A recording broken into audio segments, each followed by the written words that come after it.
Hey everyone, how is it going? Today I'm gonna show you guys how to get shift lock on Roblox mobile. As you can see, we're on the Roblox mobile right over here, and then just click to play any game that you want. Now, I'll give you guys a disclaimer. There is no way to actually get shift lock on Roblox mobile, like that option is disabled for now.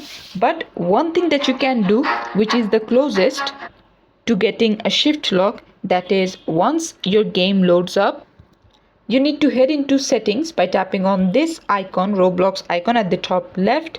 From there, what you need to do is click on settings, which is the second option, and then you see right over here it says camera mode, and mine is set to default by default, which is follow.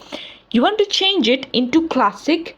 Head out, and this is the closest to shift lock you're gonna get on Roblox mobile. And this is it for the video. Thanks for watching. Please leave a like and subscribe for more tutorials like this, and I'll see you guys in the next one.